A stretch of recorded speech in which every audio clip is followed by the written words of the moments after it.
When a young boy wakes from a coma, the first words out of his mouth start to uncover a sinister plot involving a corrupt cop. What seemed like a tragic fall at first takes a sinister turn as the pieces unravel, revealing a dark truth, one that puts his life and his family in unimaginable danger. This is the story of betrayal, resilience, and the relentless fight for justice. Before we dive in, let us know where you're watching from, and if you believe the truth should always come to light, be sure to like and subscribe for more.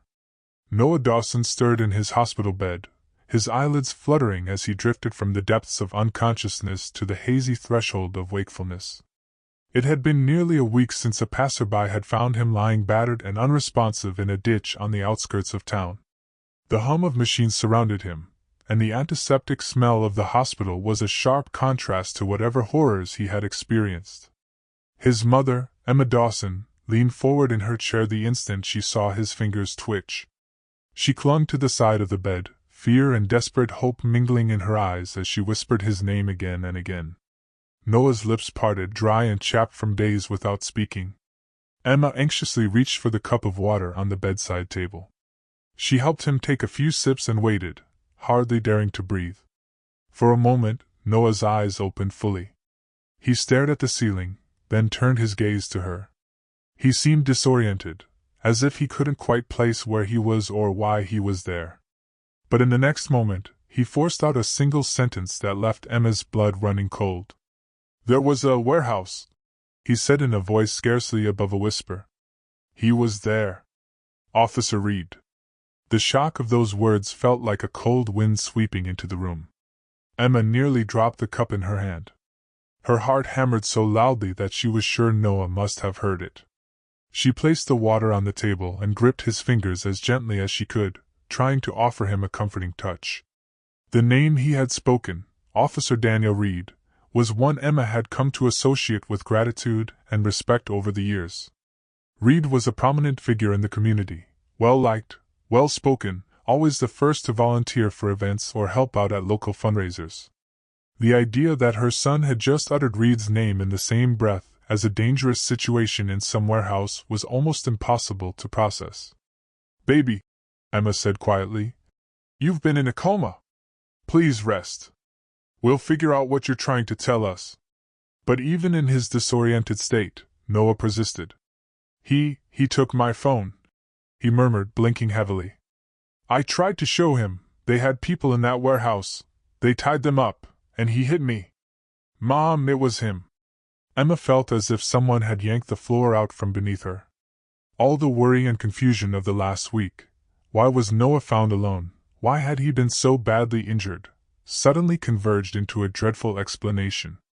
Could Officer Reed, this man with a pristine reputation, have something to do with her son's injuries? But why? For a moment, Emma could barely form coherent thoughts. She stared at her child, and the tension in the room thickened until she felt certain she might be suffocating. Despite Noah's attempts to speak, the weight of his exhaustion was overwhelming. His eyes fluttered shut again. In a panic, Emma pressed the button for the nurse, unsure whether to demand more medical attention or ask for immediate answers about everything her son had just said. The nurse came rushing in, checking the monitors and reassuring Emma that it was normal for coma patients to drift in and out of consciousness as they slowly recovered.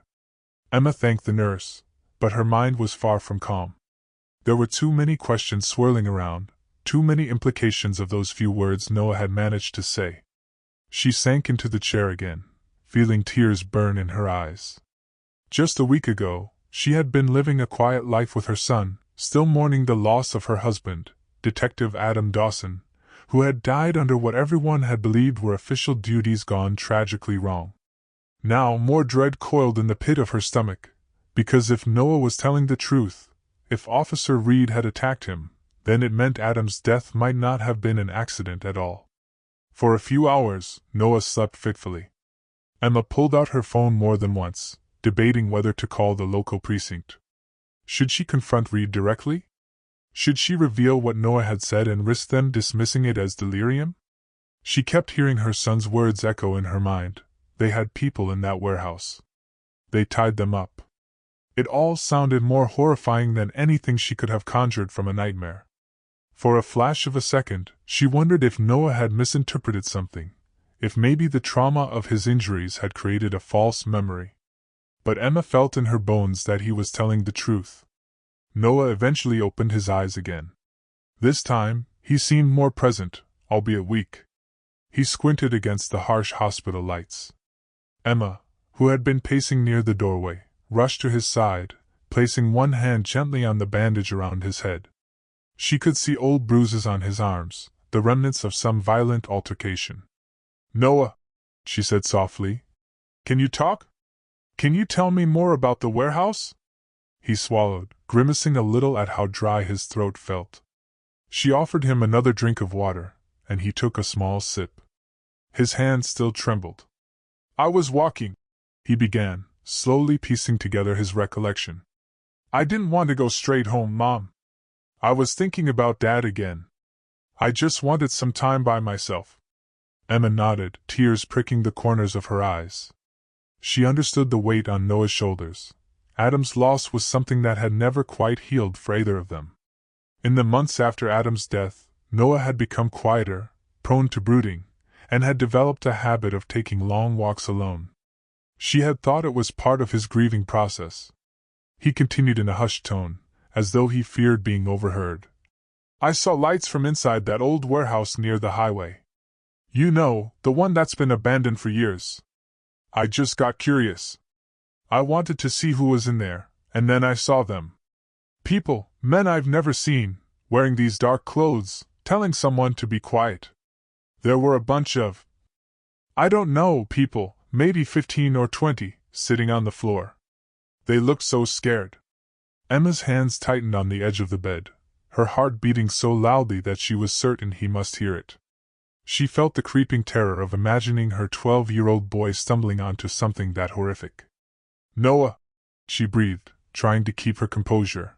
"What did you do?" "I took out my phone. I started recording. I was so scared, but I thought if I could show the video to someone, it would help." His gaze flickered with guilt. "I recognized the label on one of the crates. It was weird. I didn't understand it, but it didn't look legal. I tried to back away, but then I stepped on something, and it made a noise. I heard one of them say, 'Did you hear that?' So I just ran." Emma felt a chill trace its way down her spine as he spoke. Noah took a moment to steady himself. She could see that merely recalling the event left him on the verge of panic. "I got out of there," he continued, "and I ran all the way to the main road. That's where I saw Officer Reed's patrol car. I thought I was saved. He was the last person I expected to be involved. I told him about the warehouse. I showed him the video. He just stared at it, and then his eyes went really cold. He took my phone. I asked what he was doing, but he just said, 'You did the right thing, Noah.' But the way he said it, it didn't sound right at all. I tried to say something, but then he hit me in the back of the head with something really hard. Everything went black." Emma inhaled, tears now threatening to spill. She lifted a trembling hand to her mouth. "Oh, Noah," she whispered. "I'm so sorry. I had no idea." He swallowed, nodding.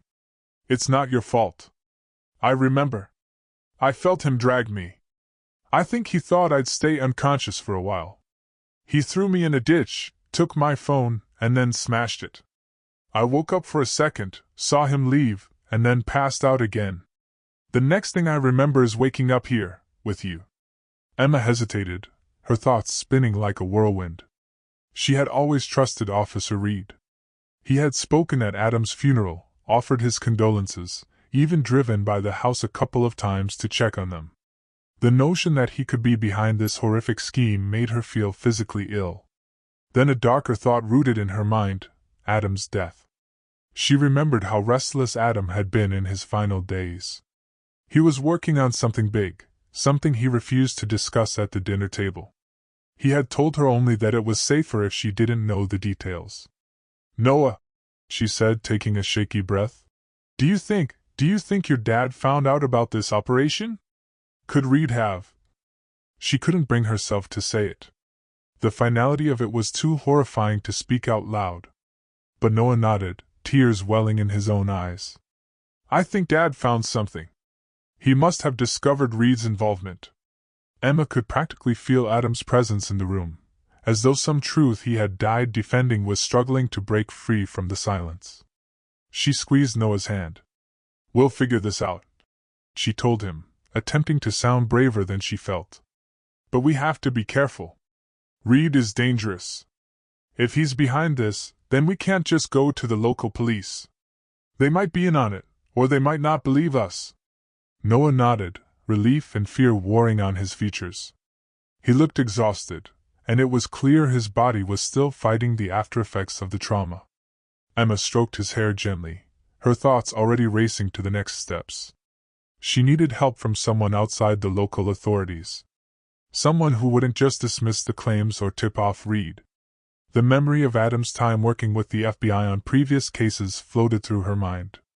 Adam had once mentioned an FBI agent, Hannah Price, a thorough investigator with a reputation for cracking complicated cases. Emma decided, in that moment, to try reaching out. She left Noah's side briefly and stepped into the hallway. She felt vulnerable with each step, as though some hidden enemy might strike at any moment. She grabbed her phone from her purse and looked up Agent Price's contact information, half expecting it to be out of date. To her surprise, the number rang. Hello, this is Special Agent Hannah Price, a measured voice said. Emma inhaled, trying to steady her nerves. Agent Price, she said, her voice cracking despite her attempts at calmness. My name is Emma Dawson. My husband was Detective Adam Dawson, and he died recently under suspicious circumstances. I think I might have evidence that his death wasn't accidental. It might be connected to a trafficking ring in our town. Please, I need help. There was a brief pause, and Emma could practically imagine the agent's mind whirring. Mrs. Dawson, Price responded. I'm familiar with Detective Dawson's record. He was well respected. I'm sorry for your loss. Why don't you tell me everything that's happened? Emma's story tumbled out in a rush, from Noah's discovery of the warehouse to the involvement of Officer Reed, the betrayal, the phone being destroyed, and her growing conviction that Adam had stumbled upon the same operation. Agent Price listened patiently, asking calm, pointed questions. By the end of the conversation, Emma felt both drained and strangely relieved. Agent Price assured her that she would visit as soon as possible, that she had resources to protect Emma and Noah while investigating. Before hanging up, Price said, Don't talk to anyone else about this if you can avoid it. No police, no local press. Let me handle it. I'll be in town by tomorrow night. Emma ended the call. She let out a shaky breath and returned to Noah's hospital room, repeating what Price had told her. Noah nodded slowly. I'm scared, he admitted. I know, Emma said, scooting her chair closer to the bed and holding his hand. But we have to believe that the truth is on our side. If we stay quiet about what we know, at least until Agent Price arrives, maybe we can stay ahead of Reed. Noah closed his eyes, as though just the mention of Reed sapped his energy. Emma watched him drift off to a more natural sleep this time. The monitors beeped softly, and the corridor outside was quiet. She could almost hear her own heart pounding in her ears. The afternoon light shifted, casting long shadows across the tile floor.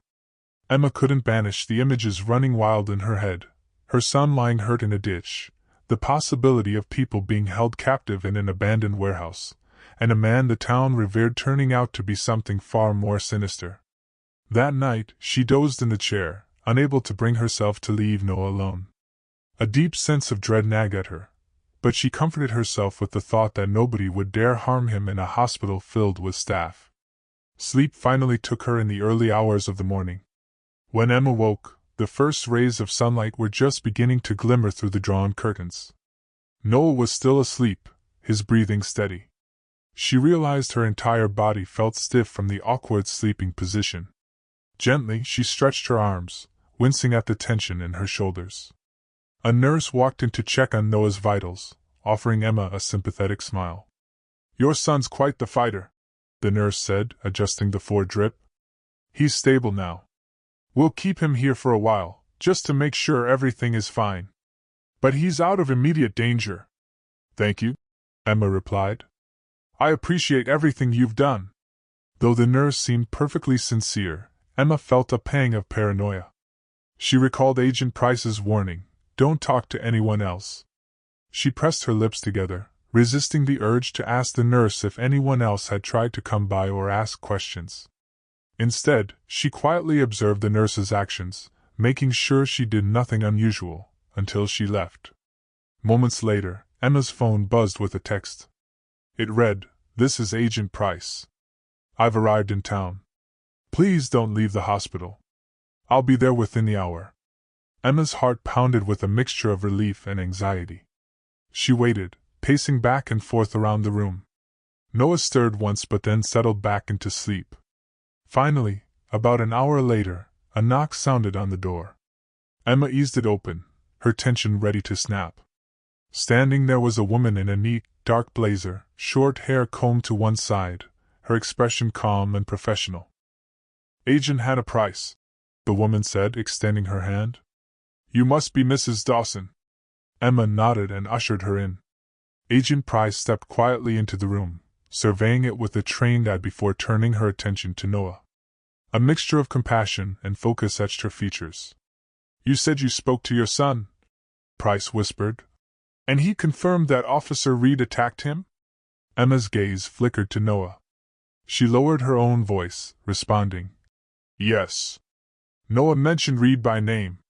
"He said Reed was involved in something at that warehouse. I can't imagine the town hero could do something like this, but here we are." Agent Price nodded, glancing at Noah. He was still asleep, so she gestured for Emma to step into the hallway.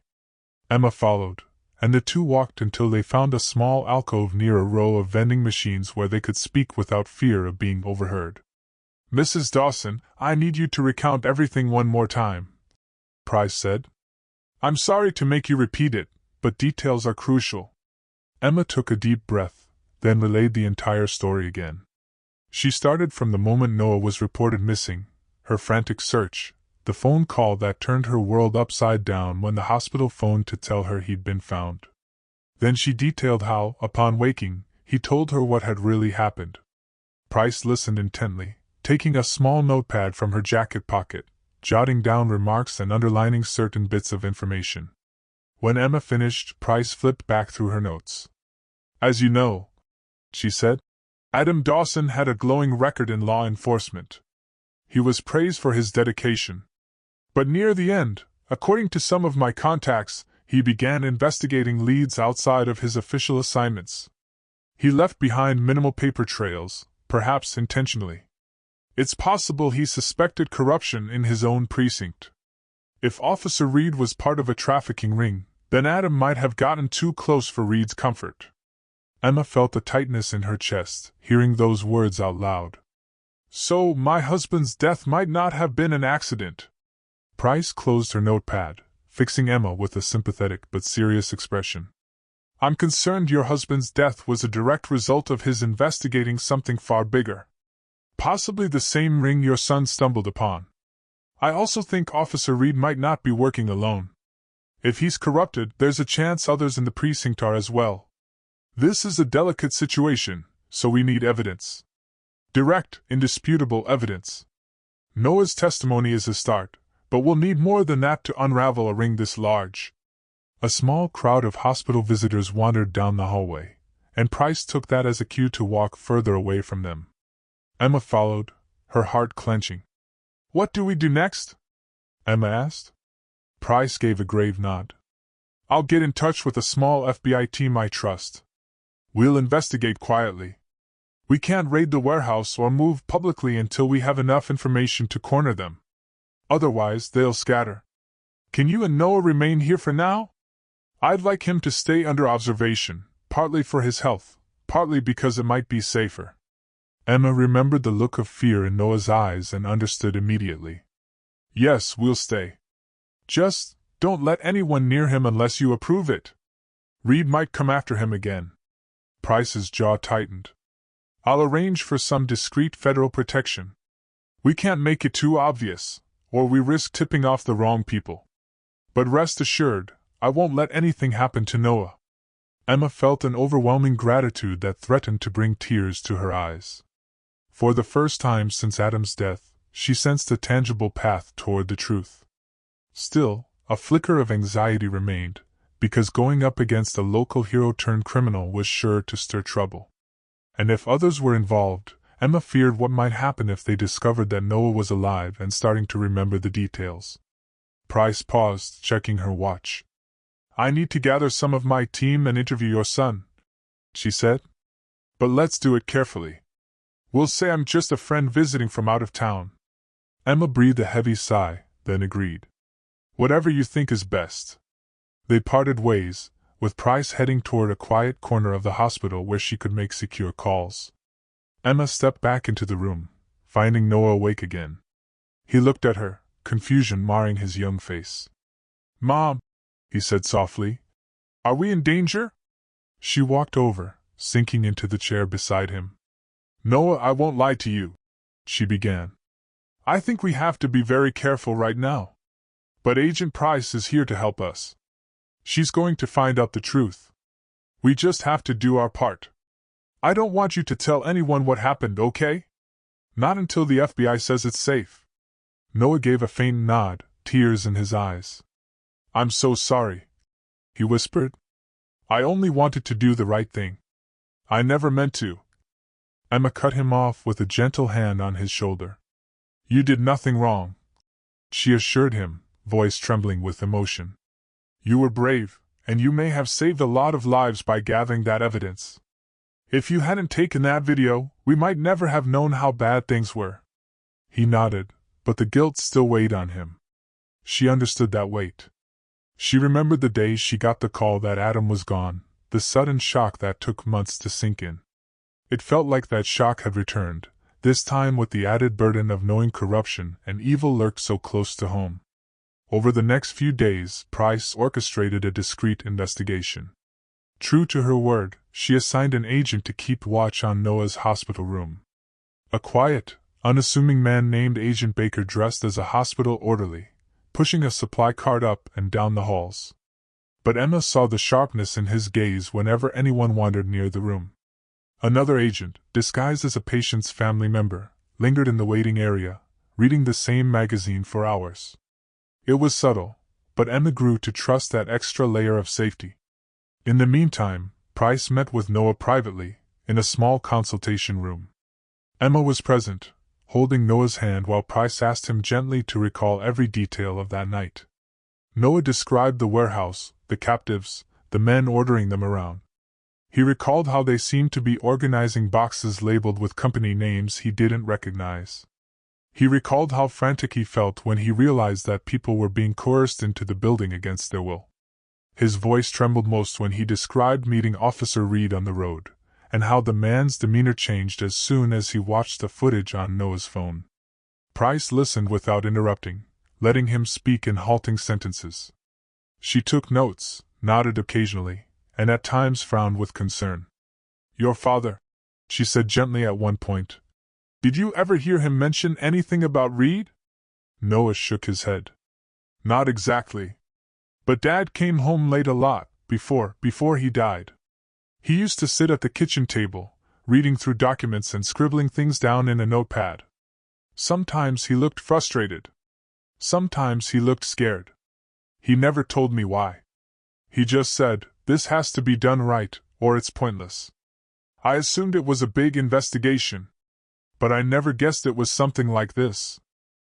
Emma's eyes brimmed with tears again.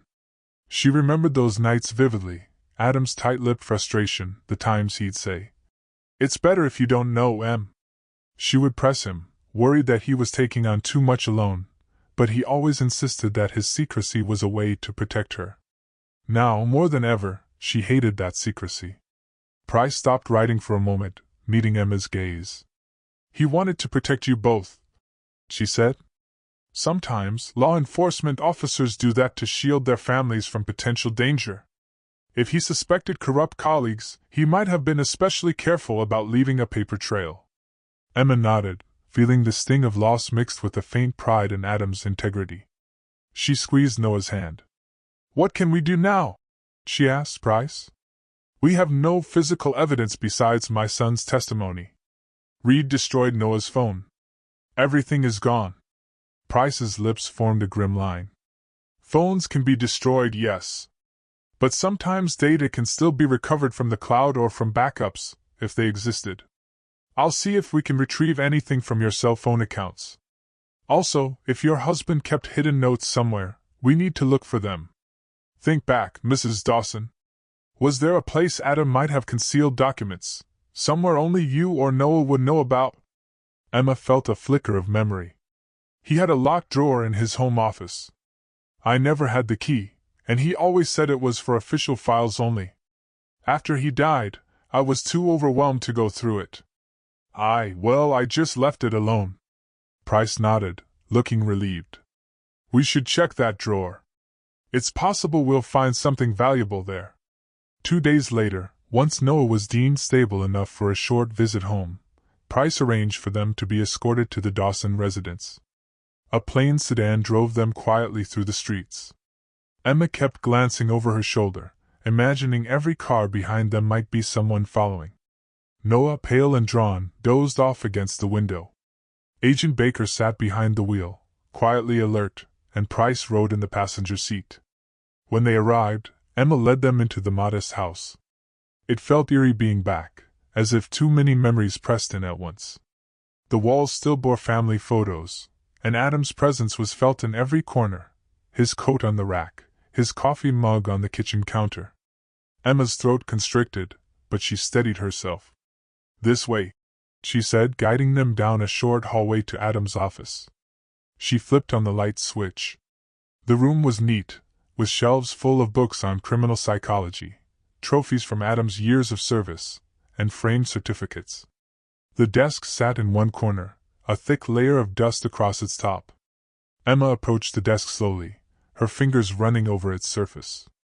She remembered the nights she'd peek in here to see Adam poring over papers. One drawer on the right side was locked. She tried the handle. It rattled without opening. Price placed a small tool kit on the table, producing slender metal tools that she used to pick the lock with practiced ease. Within seconds, the drawer clicked open. Inside, they found a stack of folders. Emma sucked in a sharp breath. She recognized Adam's handwriting on the labels, but it was as though he had tried to obscure them. Some words were abbreviated or coded. Price carefully extracted the folders and spread them across the desk. Baker kept watch at the doorway, occasionally glancing into the hallway to ensure no one approached. Noah hovered near Emma, eyes wide. He looked both curious and terrified at what they might find. Price started flipping through the top folder. Inside were printed screenshots of text conversations, receipts, and newspaper clippings about people reported missing in the area. "This is more thorough than I expected," Price whispered.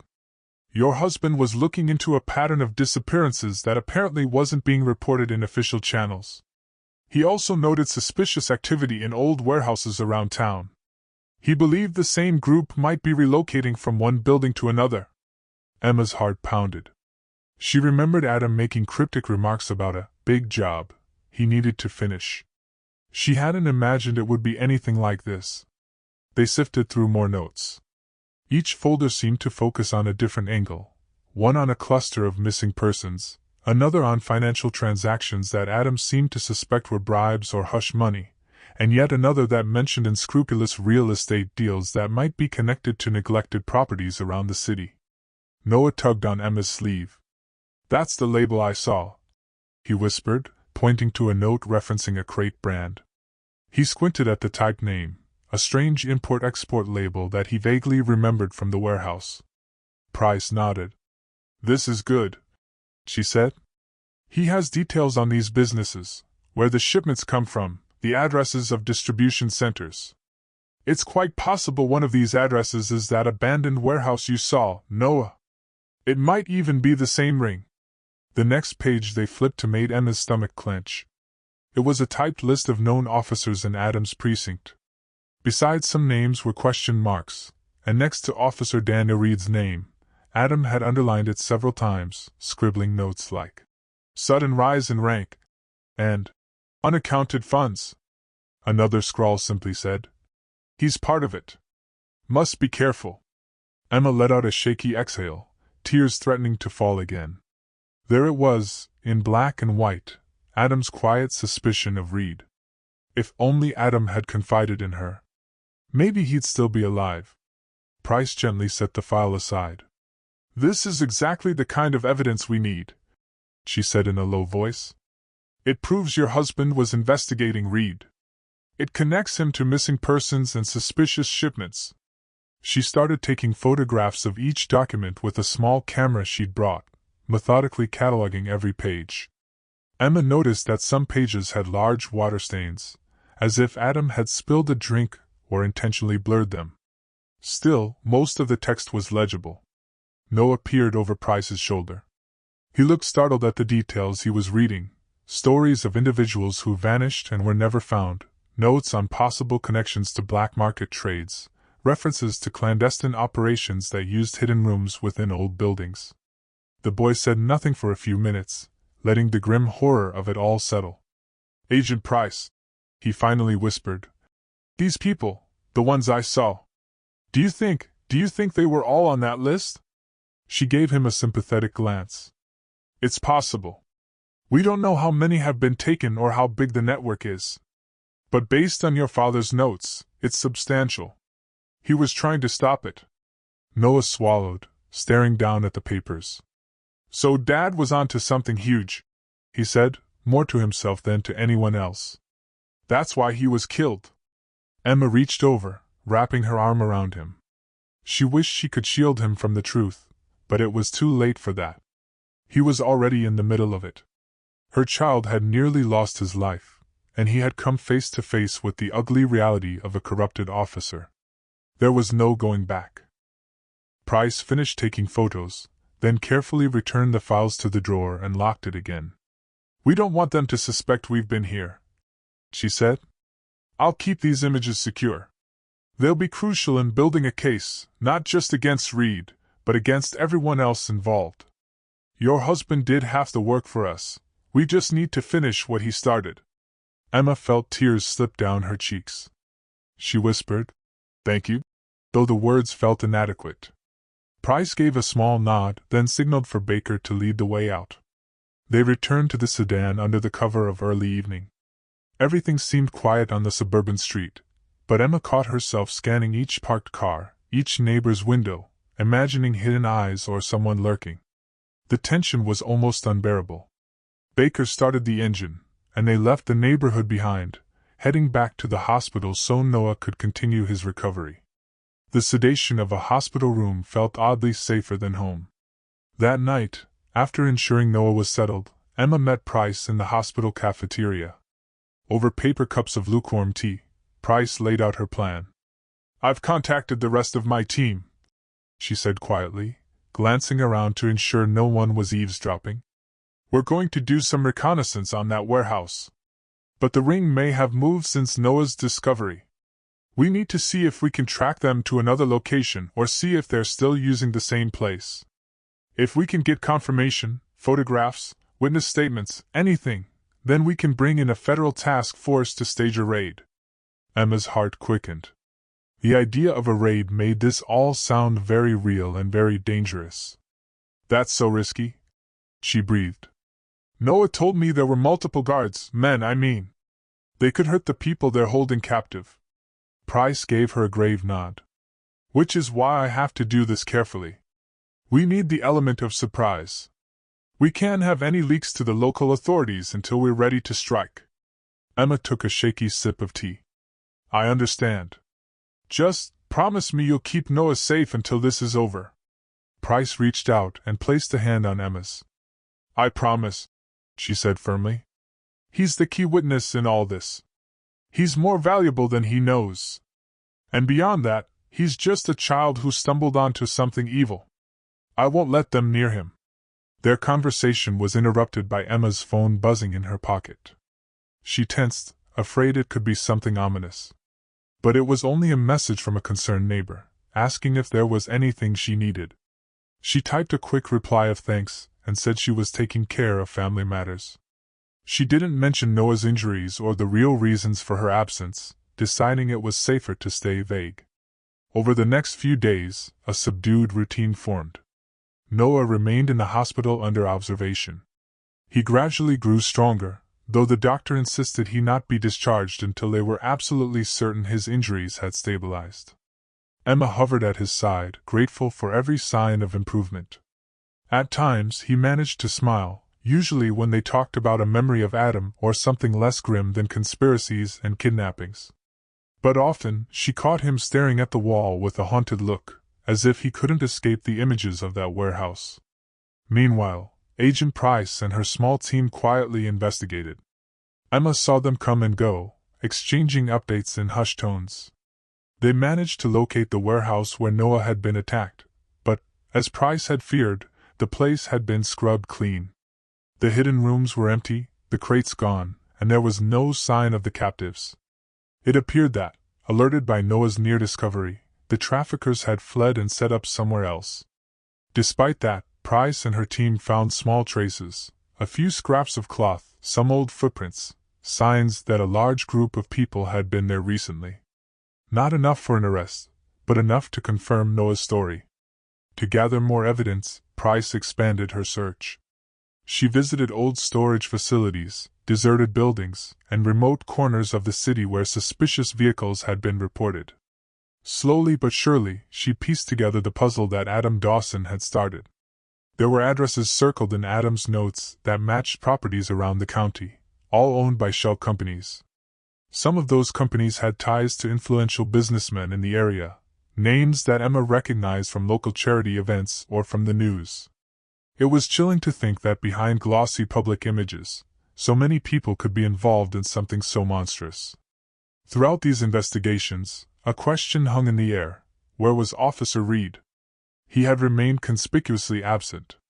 According to official records, he had taken a leave of absence from the police force right after Noah's attack, citing personal reasons. None of the local officers Emma had spoken to seemed suspicious of him. They repeated the same sentiments. "He's just taking time off." Or, "He probably had a family emergency." Emma felt a sickening dread whenever she imagined what Reed might be plotting in the shadows. One evening, Price stepped into Noah's hospital room, a hard glint in her eyes. Emma recognized that look. It was the look of someone who had found a dangerous lead. She asked Emma to speak privately in the corridor, then shared her update in a voice just above a whisper. "We have solid intel that the group has relocated to a facility about an hour outside of town," Price said.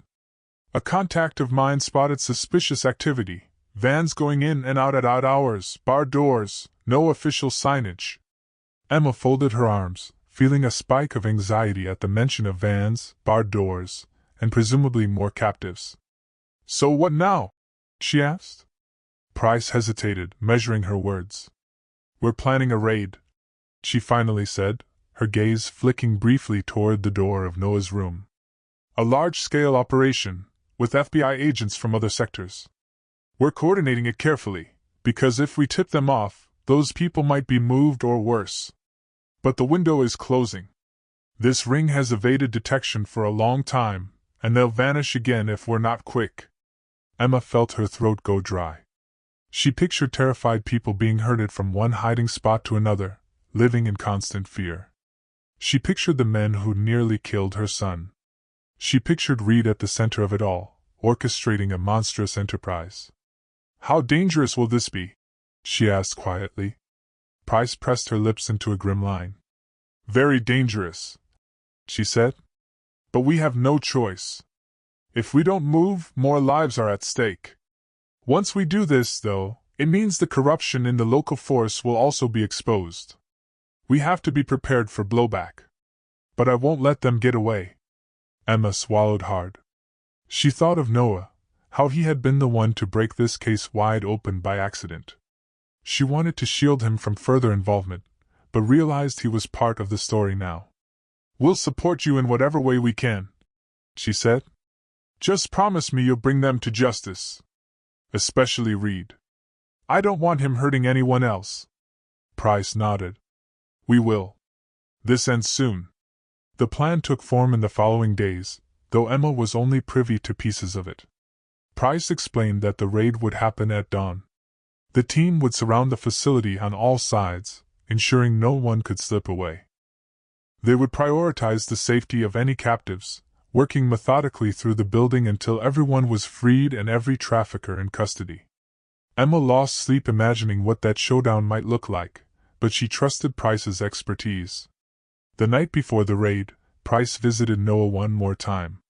"Noah," she said gently, "we think we've found the people who hurt you and who took those other folks. Tomorrow morning, my team and I are going to make sure they can't hurt anyone else." Noah's eyes widened. He looked less pale now, though still haunted. "Be careful," he whispered. "Reed's dangerous. If he's there, he'll do anything to escape." Price managed a small, reassuring smile. "I've faced people like him before," she said. "We'll handle it." Emma stood near them, arms crossed protectively over her chest.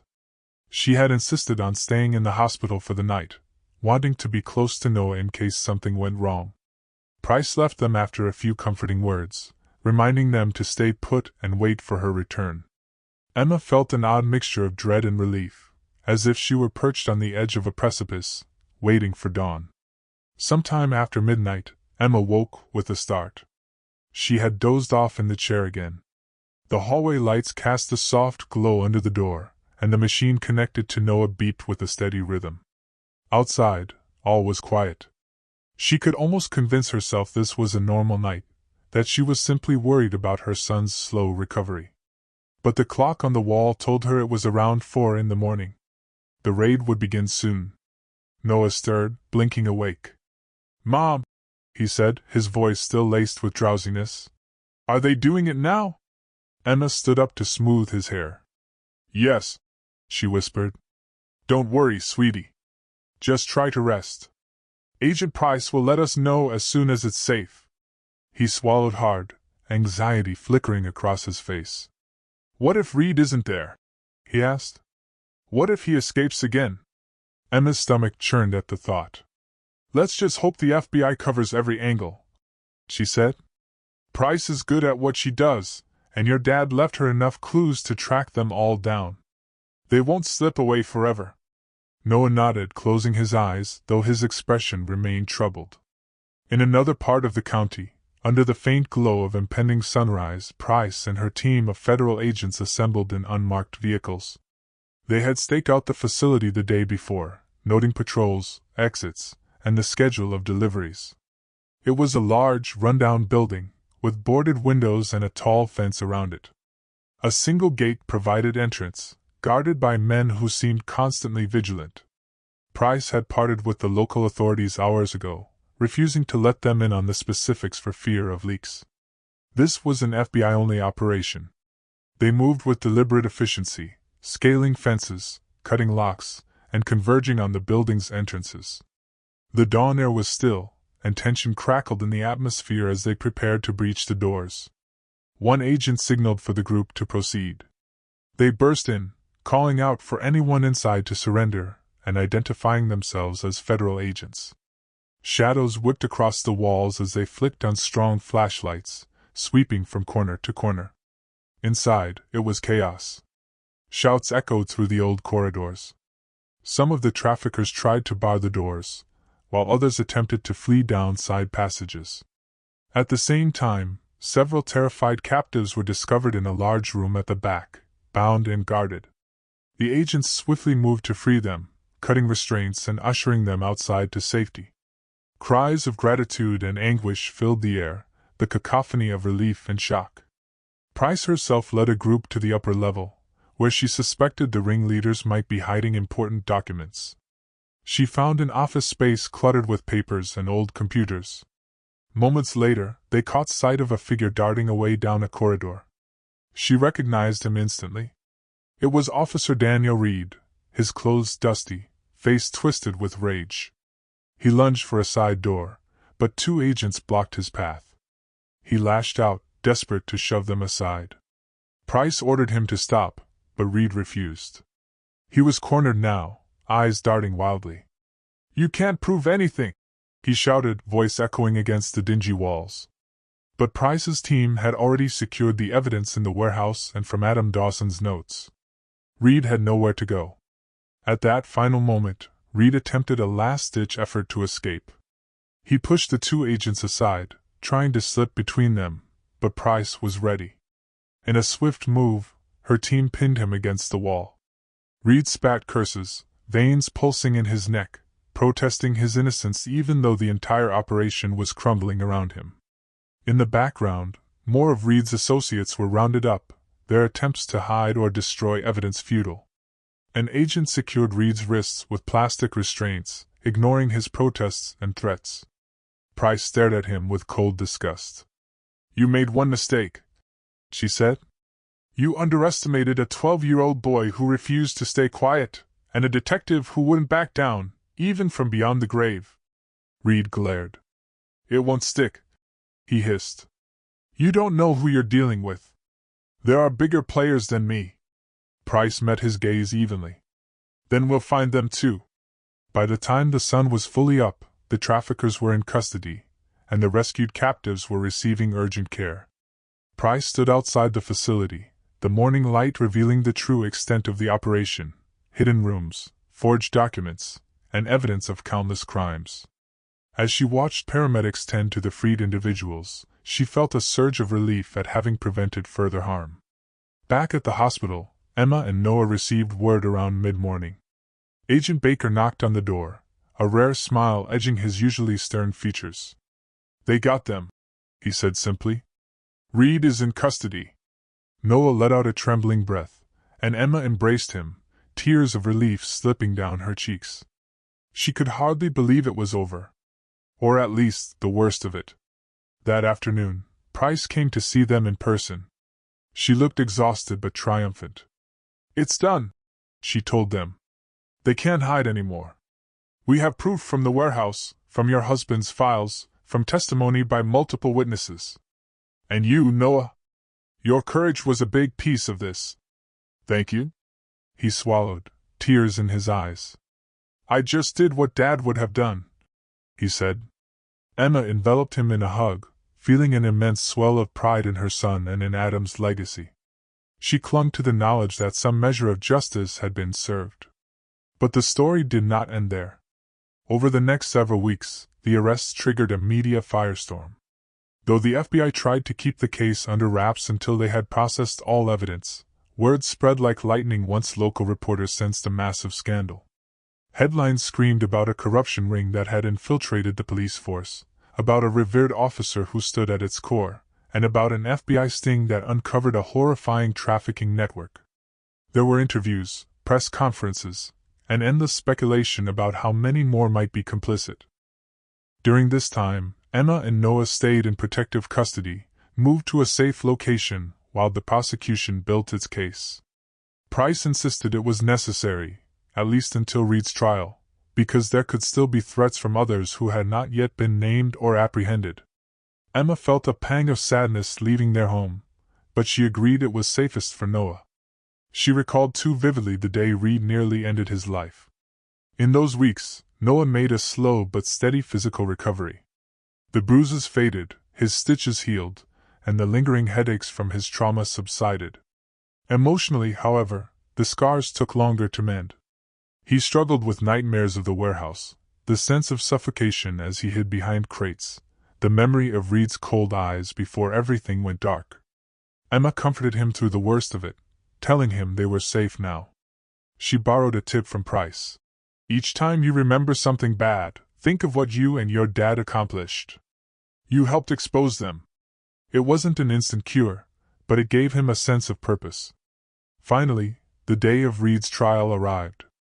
Over the preceding months, the FBI had gathered an overwhelming amount of evidence. Many of Reed's associates, hoping for reduced sentences, testified against him. They painted a picture of a carefully orchestrated scheme that exploited vulnerable people and used neglected properties to hide them, all under the guise of legitimate business. More damning still, the prosecution presented phone records, financial transactions, and Adam Dawson's meticulously compiled notes, which clearly placed Reed at the center of the conspiracy. Noah was called to the stand late in the proceedings. He wore a neat button-down shirt, his hair carefully combed, but Emma could see the anxiety in his eyes as he was sworn in. She held her breath as he recounted his story, his walk home, the strange lights in the warehouse, discovering terrified captives, and finally encountering Reed. His voice shook at times, but he never faltered in the basic facts. He looked Reed in the eye once, though it made him visibly shudder. When Noah finished, the courtroom was silent for a moment. Reed's defense lawyer attempted to question the validity of a young boy's testimony, implying that Noah's injury might have caused him confusion or partial memory loss. But the prosecution had mountains of corroborating evidence, including the notes from Adam Dawson linking Reed to the operation, and the additional testimonies from others who had been involved. Reed's guilt was clear. Emma, seated in the gallery, felt a heavy mix of dread and catharsis. She thought of Adam, how he would have wanted to see justice served. She closed her eyes during the final statements, praying that the judge would deliver the verdict that would validate all their suffering. When the judge pronounced Reed guilty on all major counts, leading a trafficking conspiracy, corruption, and more, Emma let out a shaky breath. Noah clutched her hand. Reed was sentenced to life without the possibility of parole. He showed no remorse, glaring at Emma and Noah one last time before being led away by bailiffs. But Emma refused to flinch from that glare. She stared back, silently telling him that his power was gone. The next day dawned cool and bright, as though the world itself was refreshed after the storm of the trial. Emma and Noah woke in their safe location, a modest house on the outskirts of another city, where they had been relocated during the proceedings. An agent had dropped off groceries the night before. Now, for the first time in months, Emma felt no crippling fear for their immediate safety. She found Noah in the small living room, gazing out the window at a patch of grass where two squirrels chased each other. "Good morning," she said gently, stepping beside him. He turned to her, eyes reflecting a mix of emotions. "It feels different," he admitted. "Like we can breathe. But also sad, because it doesn't bring Dad back." Emma's throat constricted. She hugged him close, kissing the top of his head. "I know," she whispered. "But Dad would be so proud of you. Look at everything you did to help finish what he started." They spent that morning quietly, sipping warm drinks in the living room. Occasionally, one of them would mention Adam, sharing a memory, how he always tried to make the perfect omelet on weekends, or how he couldn't carry a tune but would sing silly songs to make them laugh. The sadness of his absence was there, but so was a gentle warmth, a sense of him living on in their hearts and in the justice they had helped achieve. Around midday, Agent Price paid them a visit. She walked in with her customary briskness, but this time her face bore a genuine smile. "I've just spoken with my superiors," she said. "You two are free to go home whenever you feel ready. The threat is neutralized. Of course, there will be sentencing hearings for some of Reed's accomplices, but the ring is dismantled. They won't be coming after you." Emma's eyes welled with tears. She exhaled slowly, the tension draining from her body. "Thank you," she said. "Thank you for everything." Price gave a slight nod. "I only did my job. If you need help transferring back or if you'd rather move somewhere else entirely, let me know. We can arrange that." Noah glanced at Emma. "I'd like to go home," he said, then bit his lip. "I miss our house. I miss being around Dad's things." Emma reached for his hand, warmth flooding her at the idea. She missed it too, dusty though it was and filled with memories that still ached. She looked at Price and answered quietly, "We'll go home." Price stayed for a short while, chatting about how the local precinct was reeling from the revelations of Reed's corruption. A few of his close colleagues were also under investigation. The town was grappling with the realization that their beloved community officer had been hiding unspeakable crimes. Emma listened, not entirely surprised by the upheaval, but certainly relieved that the truth had finally emerged. "You know," Price said as she stood to leave, "in all my years working cases, I don't think I've seen such a remarkable father-son duo as Adam and Noah. Adam laid the groundwork, and Noah, you brought it to light. You both brought down an entire network." Noah blushed slightly, looking down at his sneakers. Emma smiled through tears. After Price left, she turned to her son. "She's right," she said softly. "We owe so much to your dad's courage. And to yours. I'm proud of you." Noah managed a small smile, wrapping his arms around her in a quick hug. "Thanks, Mom." They spent the rest of that day packing their few belongings into boxes. The next morning, Agent Baker arrived in an unmarked car to drive them back to their hometown. Emma watched the scenery shift from unfamiliar roads to streets she recognized, tree-lined avenues, shops she used to frequent, neighborhoods that carried the ghost of better times. Her heart fluttered with a mix of anticipation and anxiety. She wondered how people would react to seeing them again, whether they would be swarmed by reporters or neighbors with questions. She braced herself for the possibility. When they pulled up in front of their house, Emma inhaled sharply. The lawn was a bit overgrown, and a flyer or two had accumulated in the mailbox. But the sight of home brought a wave of comfort. She thanked Baker for the ride, and he nodded, indicating he would be in town for a short period to finalize paperwork but that she could reach him if she needed anything. "Noah," Emma said, turning to her son once they stood on the doorstep, "are you ready?" He nodded solemnly. "Yeah," he said. "Let's go in." The door creaked, and they stepped into the silent living room. Motes of dust danced in the sunlight streaming through a window. Everything was exactly as they had left it, down to the framed family photo on the mantel, Adam, Emma, and a much younger Noah grinning at the camera. Emma let out a small, wistful laugh. She felt the presence of Adam everywhere, but this time it felt comforting rather than haunting. They walked through each room, reacquainting themselves with their own home. Noah paused at Adam's office door, the very place where they had unearthed the damning evidence. He lingered in the doorway, then turned to Emma. "Do you think I could keep some of Dad's notes?" he asked quietly. "Not the scary stuff, but maybe something that reminds me of him doing the right thing." Emma smiled softly. "Of course," she said. "Whatever helps you remember him the way he'd want." Noah pushed open the door and stepped in. Emma followed, noticing the faint odor of stale air. She could almost picture Adam sitting at the desk, tapping a pen against his notepad as he muttered about leads that needed following. The man she had married was gone, but his determination and moral compass had not died with him. They lived on in their child. In the days that followed, they began to settle back into normalcy, or as close to normalcy as possible after such an ordeal. Emma reopened her small art studio downtown, grateful that her clients had waited patiently for her return.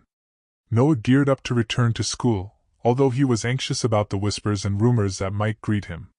Emma assured him that he didn't have to answer any intrusive questions, that he could direct any concerns to the counselor or to her. To Emma's surprise, the neighborhood offered a gentle welcome back. A few neighbors dropped off homemade meals, remarking that they had missed seeing Noah riding his bike around the block. Some asked about his health in a subdued tone, having heard only that he had been attacked and hospitalized. Emma gave brief explanations, not delving into the darkest details. One afternoon, a woman named Donna, who lived 3 houses down, caught Emma on her way to the mailbox. "I just wanted to say we're glad you're both okay," she said, offering a casserole dish. "So sorry about everything." Emma nodded appreciatively. "Thank you, Donna," she replied. "We're taking it day by day." Donna looked like she wanted to ask more, but she held her tongue. She simply squeezed Emma's hand and left. Emma felt an unexpected warmth from the gesture. Maybe, she thought, they would be all right here after all. The final steps of the legal process came with less fanfare. Reed attempted to appeal, but the court upheld his conviction. Many others involved in the ring were sentenced. Some faced decades behind bars. A few cooperated with authorities, revealing more about the broader network that extended beyond the county. Agent Price occasionally called Emma to share updates, ensuring she knew how the case was progressing. On a crisp morning, months after their return, Emma and Noah found themselves visiting Adam's grave. It was in a small cemetery dotted with old oak trees, leaves turning gold and red in the autumn air. The marker read, "Adam Dawson, beloved husband and father, forever in our hearts." Noah bent down, placing a small bouquet of wildflowers by the headstone. Emma rested a gentle hand on his shoulder. They stood in reflective silence for a moment. Then Noah said quietly, "Dad, we did it. We found the truth. Agent Price and all those agents, they got them. Just like you would have." Emma swallowed the lump in her throat. She spoke softly as well. "We miss you so much, Adam. But we know now what really happened. We know how brave you were, and we finished what you started." A light breeze rustled the leaves overhead. Emma closed her eyes, feeling tears slip down her cheeks. Though Adam could never return, she felt a sense of finality that had eluded her before. No more uncertainties about his death, no more suspicion that justice would go unserved. They had taken down the conspirators, saved countless innocent lives, and honored Adam's memory. They lingered at the grave a while longer, sharing quiet memories. In that stillness, Emma realized that, despite the heartbreak, they had reached a turning point. The fear had receded, replaced by a cautious peace. They could continue their lives with a measure of hope. Afterward, they walked back to the car, arms lightly linked. On the drive home, Noah gazed out the window, thoughtful. "Mom," he said, "I've been thinking about Dad's job, about being an officer and stuff. Do you think? I know there are bad people like Reed, but there are good ones too, right? Like Dad was." Emma reached over, briefly squeezing his hand. "Yes," she said. "There are many good ones. Your dad was one of them. Agent Price is another. Even in a corrupted system, there are always good people who try to fight for what's right." Noah nodded, a hint of determination flickering in his eyes.